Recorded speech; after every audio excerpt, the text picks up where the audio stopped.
जी हाँ, बिहार है। बिहार के अंदर वैशाली लोकसभा सीट है और वो लोकसभा सीट पिछले कई दिनों से नहीं, बल्कि मैं देख रही थी कि पिछले 1 डेढ़ महीने से काफ़ी चर्चा में बनी हुई थी। और चर्चा में जो लोग उस सीट को बना रहे थे, वो कोई और नहीं, बल्कि वो वही लोग थे जो इस सीट से चुनाव लड़ने की दावेदारी प्रस्तुत कर रहे थे। अब शायद आप समझ ही गए होंगे कि वैशाली लोकसभा सीट बिहार से है और बिहार से एक यूट्यूबर पत्रकार हैं जो कि शंभू सिंह जी हैं, नेशनल दस्तक चैनल के वरिष्ठ पत्रकार हैं। और वो दमखम भर रहे थे कि मैं वैशाली लोकसभा सीट से बसपा की तरफ से प्रत्याशी के रूप में चुनाव लड़ूंगा। और साथ ही तमाम बहुजन मीडिया के लोगों ने उनका प्रचार जोर शोर से किया।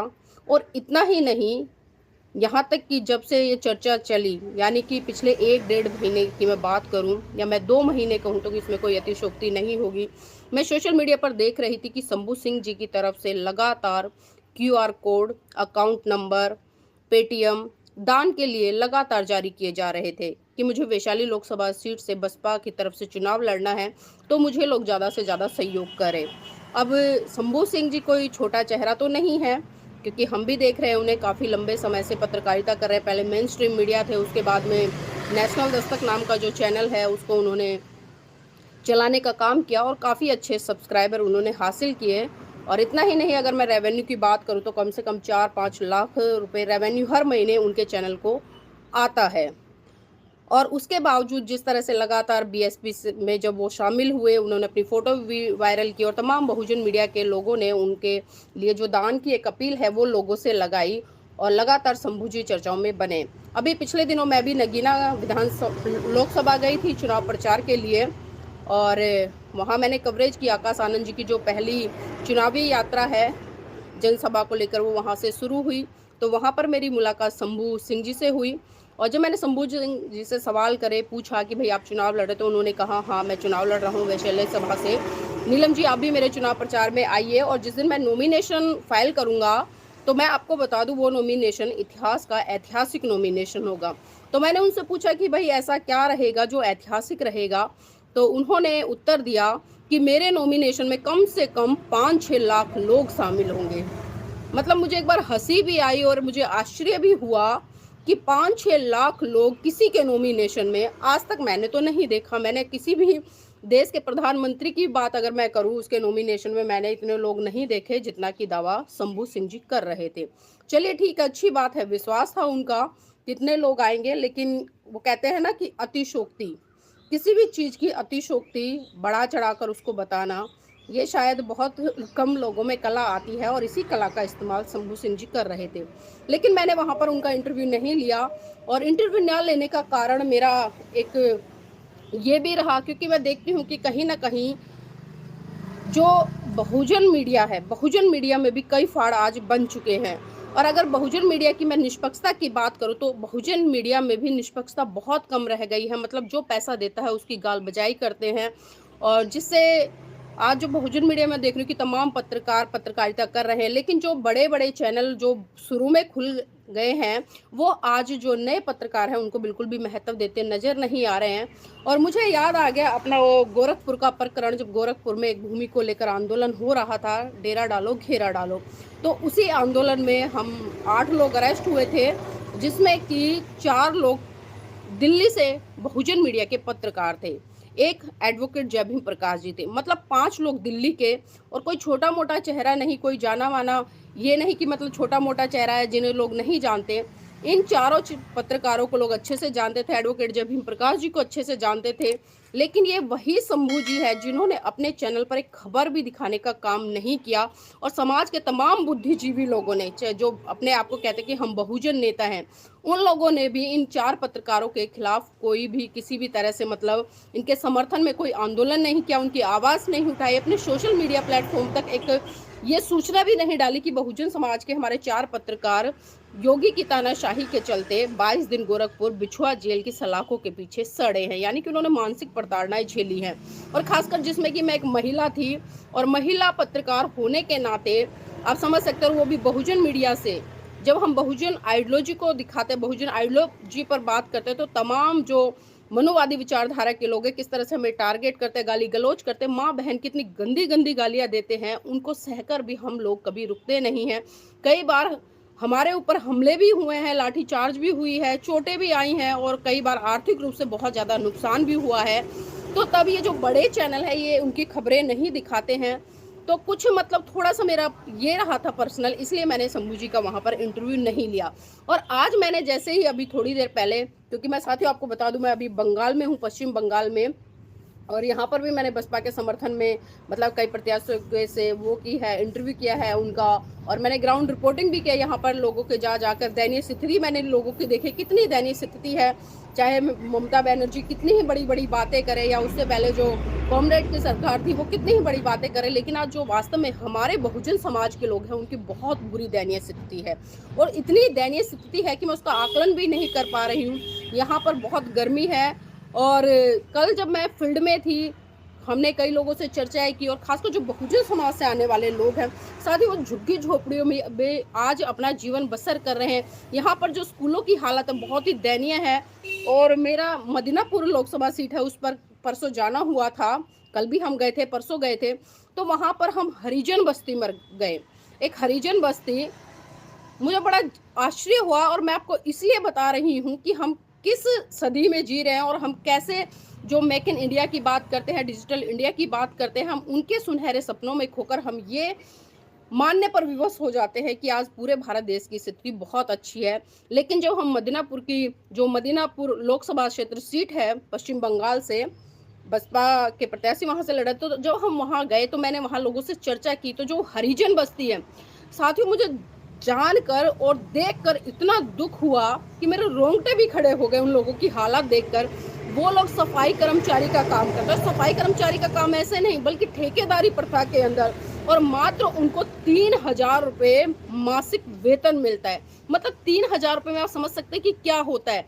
और इतना ही नहीं, उन लोगों ने बताया कि जो घर की आजीविका है उसको चलाने के लिए जो उनके घर की जवान बेटियां हैं, मतलब जिनकी उम्र 12 साल, 13 साल, 14 साल इससे ऊपर हो गई है, उनकी बेटियां सिर्फ भोजन मात्र ग्रहण करने के लिए जो धन्ना सेठ लोग हैं, जो पूंजीपति लोग हैं, उनके घरों में बर्तन साफ करने जाती हैं।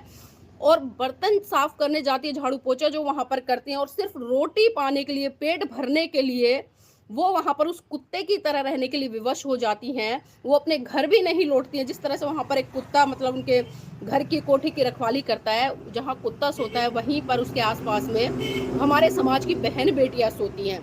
अब आप समझ सकते हैं कि भारत देश की स्थिति क्या है। सरकार अपने आंकड़े तो गिनाते कि हम 84 करोड़ लोगों को राशन दे रहे हैं, मतलब एक तरह से भिखारी बनाकर उनको लाचार, मजबूर, बेबस कर रहे हैं, और ये दिखा रहे हैं कि भाई वो आपके सामने हाथ फैलाए रहें और उन्हें सक्षम ना करें।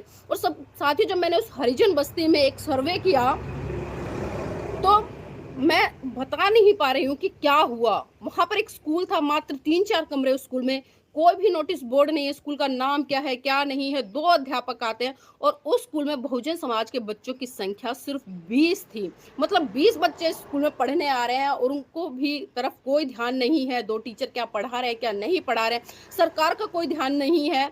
चलिए मैं मानती हूँ जो अनपढ़ लोग हैं वो कुछ नहीं समझ पा रहे हैं, लेकिन जो पढ़े लिखे लोग हैं ये उनकी नैतिक ड्यूटी बनती है कि अपने उस दबे कुचले समाज के लिए आंदोलन करें, उस दबे कुचले समाज को आगे बढ़ाने के लिए प्रेरित करें, उन दबे कुचले समाज के बच्चों को स्कूल भेजने का काम करें। लेकिन जब कहते हैं ना कि पेट में खाना नहीं होगा, रोटी नहीं होगी, तो पढ़ाई क्या करेगी, कैसे पढ़ पाएगा।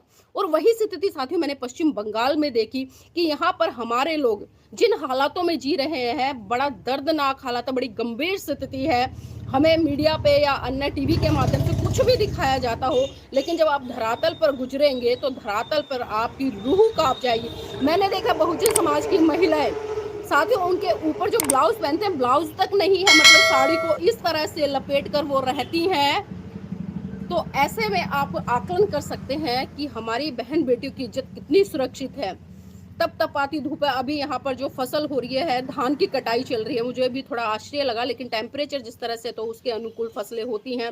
धान की कटाई हो रही है, मूंगफली की खुदाई हो रही है, तो हमारे समाज की बहन बेटियां मतलब वहाँ पर मजदूरी कर रही हैं, और जो मजदूरी मिलती है नाम मात्र कि बस घर का खर्चा ही चल पाए। और जो शिक्षा का लेवल बहुत बुरा है, हमारे समाज के बच्चे स्कूलों में जाकर तैयार नहीं है, और जो बच्चे जब मैंने उनसे सवाल किया कि बेटा आप ये झाड़ू का काम क्यों करते हो, क्यों झाड़ू लगाने जाते हो, क्यों नालियाँ साफ करते हो, क्यों किसी का गंद उठाते हो, तो कभी आपको हीन भावना नहीं आती? तो उनका एक ही उत्तर था कि दीदी हीन भावना तो बहुत आती है, मन भी बहुत रोता है, लेकिन क्या करें, इस पापी पेट के लिए कुछ तो करना पड़ेगा।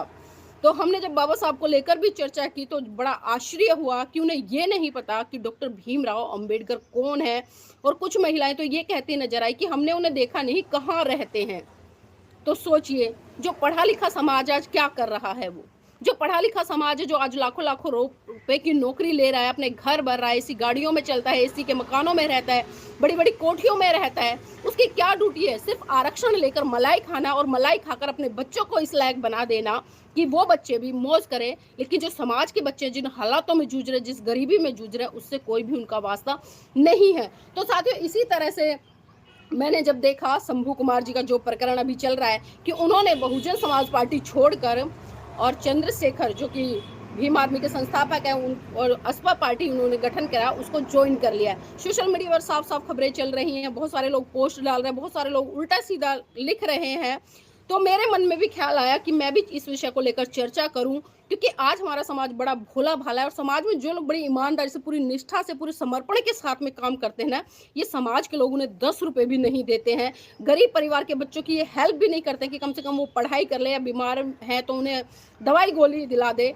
लेकिन इस तरह के लोग जो आपको इमोशनली ब्लैकमेल करते हैं और दिखाते हैं कि भाई देखिए हम समाज के कितने हितैषी हैं, एक तरफ तो वो मतलब अपने सोशल मीडिया के प्लेटफॉर्म से लाखों रुपए महीना कमा रहे हैं, और दूसरी तरफ समाज के जो बुद्धिजीवी लोग हैं वो भी उन्हें बढ़ चढ़कर सहयोग करते हैं।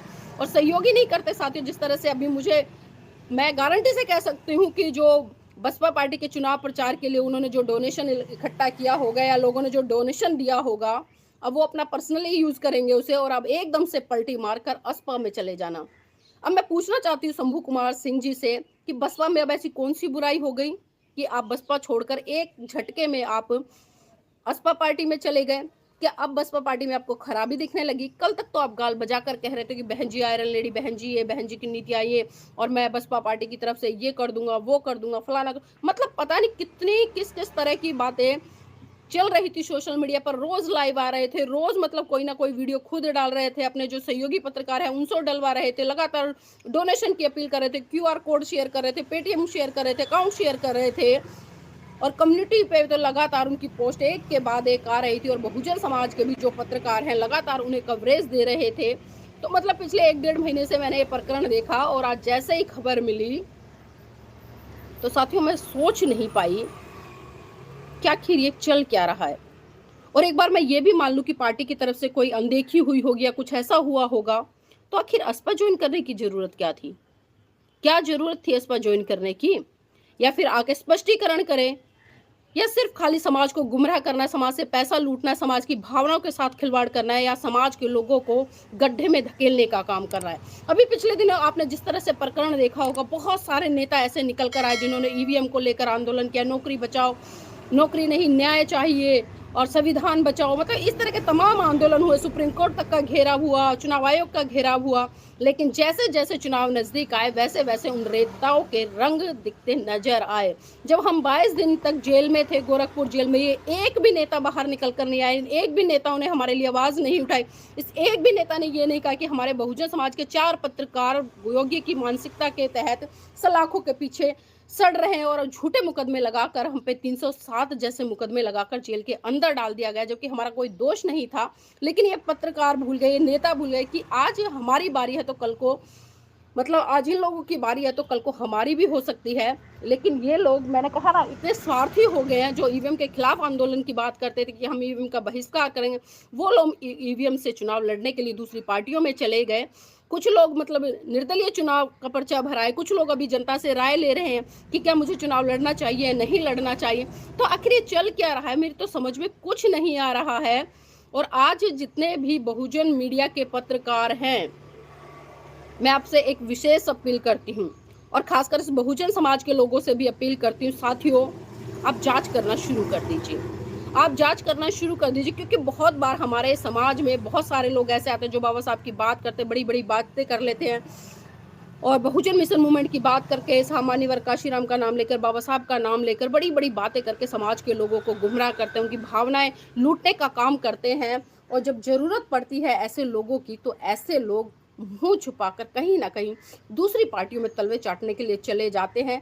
मैं ये नहीं कहती कि आप चुनाव मत लड़िए, चुनाव लड़ना आपका अधिकार नहीं है, लेकिन साथियों कम से कम इतना तो सोचिए कि आप जिस पार्टी से चुनाव लड़ रहे हैं उस पार्टी की विचारधारा क्या है, या किसी ने कोई नई पार्टी बनाई है तो पहले जो पार्टी रही है स्थापित उनमें क्या कमियां रही हैं, कहाँ उनमें अनदेखी हुई है, उसका तो आकलन करें और जनता में विश्वास करें, या जनता को विश्वास दिलाए कि भाई जो चीज़ें वहाँ रही यहाँ पर नहीं होंगी।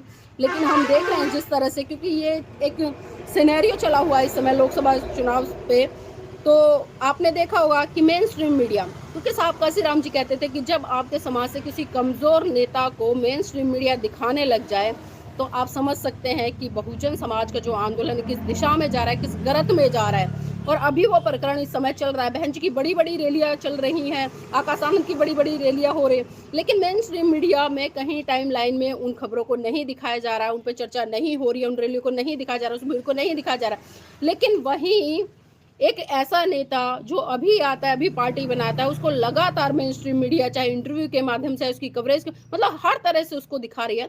तो इतना तो कम से कम आप आकलन कर सकते हैं कि एक ऐसी पार्टी जो 4-4 बार सत्ता में स्थापित रही, 4-4 उसका राज्य रहा, उसने बहुजन समाज के लोगों को सीना चौड़ा करके, कॉलर चौड़ा करके, कॉलर ऊंचे करके रहना सिखाया। और आज जो लोग अपनी जातियों पर गर्व कर रहे हैं वो उसी पार्टी की देन है, वरना इनकी औकात नहीं थी कि आज ये खुले रूप से जो जातियों के बोर्ड लगा लेते हैं या जातियों पर गर्व कर लेते हैं। तो साथ ही जब सत्ता आई है तभी कहीं ना कहीं हमें एक हिम्मत मिली है, एक ताकत मिली है, लेकिन इस हिम्मत, इस ताकत का हमें सदुपयोग करना पड़ेगा। और हमें अपने समाज से जो गद्दार लोग हैं उनको भी पहचानना पड़ेगा, चाहे वो मीडिया के माध्यम से हो या फिर मीडिया स्ट्रीम से आते हो, या फिर मैं कहूँगी कि बहुजन नेताओं की कैटेगरी में आते हो, या प्रोफेसर्स की कैटेगरी में आते हो, या किसी भी कैटेगरी में आते हो, तो हमारी ये जिम्मेदारी बन जाती है कि कम से कम हम जांच शुरू करना शुरू कर दें। क्योंकि हम अक्सर देख रहे हैं कि भारत देश में जानने की प्रवृत्ति कम और मानने की बहुत ज़्यादा चली हुई है। जो लोगों ने कहा उसको मान लिया, जो लोगों ने बताया उस पर विश्वास कर लिया, जो लोगों ने अपने कानों से सुना, दूसरों ने बताया उस पर विश्वास कर लिया। लेकिन हम कभी भी इतनी जहमत नहीं उठाते कि सामने वाला क्या कह रहा है, उसका क्या परिणाम है समाज पे, उस पर कितने दुष्परिणाम होंगे, या समाज किस दिशा में जाएगा, समाज का कितना नुकसान होगा। ये चीज़ें शायद हम जाकर इस पर आकलन नहीं करते, इसका चिंतन मनन नहीं करते। और वही कारण है साथियों, इस तरह के लोग आते, समाज को गुमराह करते, चंदा लूटते समाज से, समाज की गाढ़े खून पसीने की कमाई को वो लूट कर ले जाते हैं। और जो लोग समाज में पूरी निष्ठा, ईमानदारी, पूरे समर्पण के साथ काम करते हैं, उन्हें कोई 10 रुपए तक देने के लिए तैयार नहीं होता। और 10 रुपए तो छोड़िए, मैंने हालात ऐसे देखे हैं कि लोग किसी को एक कप चाय पिला के भी राजी नहीं है। लेकिन फिर भी काम है, काम करना पड़ेगा। अगर ये चीज़ें बाबा साहब सोचते हैं, साहब मान्यवर काशीराम सोचते, या तमाम बहुजन समाज से आने वाले बुद्धिजीवी नायक या नायिका सोचते, तो शायद आज इतने बड़े स्तर पर देश में क्रांति नहीं हो पाती। अगर आज ये क्रांति हो रही है तो उन महान पुरुषों के संघर्ष, समर्पण, बलिदान के तहत हो रही है। तो साथियों, मैं आपसे यही अपील करूंगी कि उस संघर्ष, समर्पण, त्याग, बलिदान को कम से कम सम्मान करें, उसके प्रति समर्पित होकर कम से कम देश के लोगों की तो मैं बात नहीं कर रही, बल्कि अपने समाज के लोगों की भावनाओं के साथ खिलवाड़ ना करें, उनको छलने का काम ना करें। क्योंकि इस समाज के लोग बड़े निर्दोष हैं, बड़े मासूम हैं, और बहुत जल्दी वो भावनाओं में आकर किधर भी बह जाते हैं। तो इस समाज की भावनाओं को इतना धूमिल ना करें, इसके साथ में इतना शोषण ना करें, इसके साथ में इतना अत्याचार ना करें, बल्कि सही रूप से अगर काम करना है तो काम करिए। उसके बाद आप कुछ भी निर्णय पर जाएं, मुझे कोई दुख नहीं होगा। लेकिन कम से कम आप समाज के बीच में रहकर काम तो करें, समाज को दिशा देने का काम तो करें। आज देश की हालत ये है कि आज लोग बाबा साहब तक को नहीं जानते। मतलब विडंबना है, दुख होता है कि आज़ादी के 77 साल के बाद संविधान के माध्यम से जो भी तमाम हक अधिकार इस देश के लोग ले रहे हैं, महिलाएं ले रही हैं, चाहे वो कोई भी है, भले जो स्वर्ण लोग कहते हैं कि हमें संविधान से कोई लाभ नहीं है, मैं उन मूर्खों से भी को भी बता दूं कि आज अगर आपकी दिनचर्या शुरू होती है तो सुबह सांस लेते हैं ना, तो वो भी संविधान की देन है। आज आप नौकरियां कर रहे हैं वो भी संविधान की देन है, अच्छे घरों में रह रहे हैं वो भी संविधान की देन है। लेकिन आप जातिवादी कुंठित मानसिकता से ग्रस्त होकर एक महान व्यक्ति के व्यक्तित्व को, उसके त्याग समर्पण को बहुत कम कर देते हैं। तो यहाँ पर दोषी मैं कहूँगी कि आप लोग नहीं हैं, बल्कि दोषी हमारे अपने समाज के लोग हैं, जो अपने महान पुरुषों की विचारधारा को लोगों तक नहीं बता पा रहे, उन तक पहुँचा नहीं पा रहे और पूरी निष्ठा, ईमानदारी, समर्पण के साथ काम नहीं कर पा रहे। तो साथियों, बस मैं यही कहूँगी कि अपने बीच में से ईमानदार कौन है, गद्दार कौन है, अपना कौन है, पराया कौन है, दुश्मन कौन है, मित्र कौन है, कौन एक तरह से आपके बीच में किस तरह से आता है, किस तरह से अपना अस्तित्व बनाता है और फिर आपको ही लूट कर चला जाता है, तो कम से कम उसको समझने का प्रयास करें और जांच पड़ताल जरूर कर ले। कोई भी व्यक्ति आपके बीच में, अगर मैं भी आज कोई बात कह रही हूँ या मैं भी कुछ बोल रही हूँ, तो आप मेरी भी जांच पड़ताल करें, मेरा भी आकलन करें कि नीलम जी क्या काम कर रहे हैं, किस स्तर पर कर रही हैं, क्या बातें करती हैं, उन बातों का उद्देश्य क्या है। तो साथियों, मैं तो हमेशा कहती हूँ कि जब तक सीने में अंतिम सांस है, ये अंतिम सांस इस समाज के लिए समर्पित होगी, अपने बहुजन महान पुरुषों की विचारधारा के लिए समर्पित होगी। चाहे कुछ भी हो जाए, कोई कितना भी लालच दे, ये कदम नहीं डगमगाएंगे। एक बार संकल्प लिया है तो इस संकल्प को मरते दम तक निभाऊंगी। मैं उन लोगों की तरह नहीं हूँ। देखिए, पास्ट में कुछ भी रहा हो, लेकिन जब हमें समझ आ गया तो ये हमारी नैतिक ड्यूटी बनती है कि अपने मिशन मूवमेंट को, अपने कारवा को लेकर आगे बढ़ें और उस कारवा को आगे बढ़ाते हुए हमें उसकी तरफ बढ़ना है।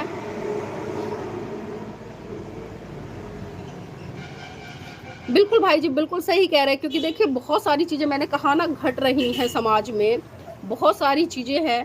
तो मैं साथियों बस यही अपील करूंगी कि कम से कम भावनाओं से खेलना बंद करें, क्योंकि जब किसी की भावनाएं आहत होती हैं तो बहुत दुख होता है। हम दूसरे लोगों को बड़ा मजाक बना देते हैं, लेकिन जब हमारे अपने ही अपनों के बीच में आकर उनको ठग ले जाते हैं तो वास्तव में बहुत पीड़ा होती है। और आज जो निर्णय शंभू जी का रहा है, जो उन्होंने किया है, मुझे पीड़ा तो है इस बात की, क्योंकि मिशन मूवमेंट ऐसे तैयार नहीं होता, भावनाएं ऐसे किसी की नहीं जगाई जाती। आप किसी की भावना से ऐसे खिलवाड़ नहीं कर सकते, आपको कोई अधिकार नहीं है।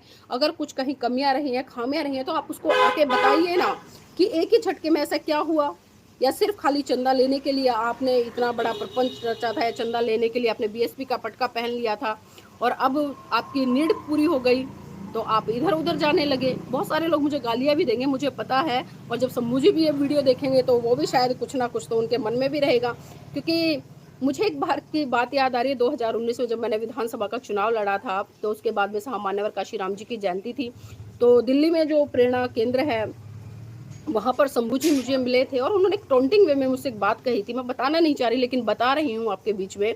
उन्होंने मुझसे कहा था, अरे आप ही पत्रकारिता करेंगी, आप ही नेता बनेंगी, आप ही लोगों के बीच में जाकर वक्ता के रूप में भाषण करेंगी, क्या क्या करेंगी आप। तो अगर आज यही सवाल मैं उनसे करूँ तो, अगर यही सवाल मैं उनसे करूँ तो क्या जवाब होगा। जब मुझ में योग्यता है एक नेता बनने की, मुझ में योग्यता है समाज का काम करने की, मुझ में योग्यता है समाज के प्रति समर्पित होकर पूरी निष्ठा, पूरी भावना के साथ में समर्पित होकर समाज को एक नई दिशा देने की, तो क्यों ना मैं वो काम करूं, क्यों ना मैं मंचों पर जाऊं, क्यों ना मैं अपने लोगों को जगाऊं, क्यों ना मैं लोगों के बीच में रहकर उन्हें कैडर दूं, क्यों ना मैं लोगों को एक सही दिशा देकर उन्हें आगे बढ़ाऊं, क्यों ना मैं अपने लोगों को पाखंडवाद से निकालूं, रूढ़िवादी परंपराओं से निकालूं, देश में जो आडंबर पनप रहा है उससे निकालूं, क्यों ना मैं चुनाव लड़ूं। क्या आज ये अधिकार सिर्फ उन लोगों के लिए रह गया है जो बड़ी बड़ी बातें छोकते, बड़ी बड़ी बातें करते हैं। तो किसी को कुछ कहने से पहले कम से कम अपने गलेवान में झांक लीजिएगा कि भविष्य है, भविष्य में कुछ भी हो सकता है और भविष्य में आपकी भी दिशा बदल सकती है। तो जब मुझ में योग्यता है तो मैं सब कुछ कर सकती हूँ। मैं किसी से कम नहीं हूँ, मैं बाबा साहब की बेटी हूँ, मैंने बाबा साहब को पढ़ा है, समझा है, और बाबा साहब ने मुझे इतना सक्षम बनाया है कि मैं एक साथ में बहुत सारे काम कर सकती हूँ।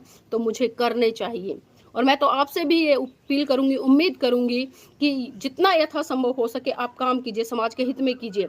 अगर आपको मंचों पर बोलना पड़े तो मंचों पर बोलिए, आपको दरी बिछानी पड़े तो दरी बिछाइए, आपको झुग्गी झोपड़ी में जाकर अपने समाज के लोगों को जगाना पड़े तो वो जगाइए।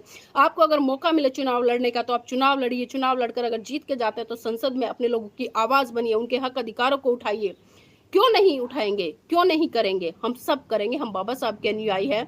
जब जब हमें मौका मिलेगा, जैसे मौका मिलेगा, अगर दरी बिछाने का मौका मिलेगा तो दरी बिछाएंगे, पानी पिलाने का मौका मिलेगा तो पानी पिलाएंगे, झंडा उठाने का मौका मिलेगा तो झंडा उठाएंगे, और जब संसद में गरजने का मौका मिलेगा तो वो भी हम करके दिखाएंगे। तो ये अधिकार मेरा है, बाबा साहब ने मुझे दिया है संविधान के माध्यम से। और जो अधिकार मेरे बाबा साहब ने दिया है उनका भली भाली भांति मुझे पालन करना आता है, फॉलो करना आता है, तो क्यों ना मैं भी एक नेता बनूं, क्यों ना मैं भी एक समाज सेवक बनूं, क्यों ना मैं भी अपने लोगों को जगाऊं। मैं सब कुछ कर सकती हूँ और ये बाबा साहब ने मुझे अधिकार दिया है, तो इसमें किसी को कोई जलन नहीं होनी चाहिए, किसी को लेकर ईर्ष्या नहीं करनी चाहिए। हम दूसरों पर तमाम तरह की टिप्पणियां कर देते हैं, लेकिन जब अपनी बारी आती है तो हम सारी टिप्पणियों को दरकिनार करते हुए अपना वर्चस्व स्थापित करने का प्रयास करते हैं।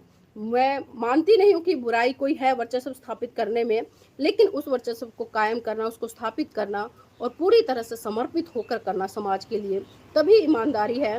तो साथियों, बस मैं इतना ही कहूँगी कि पहले किसी को जानो फिर मानो।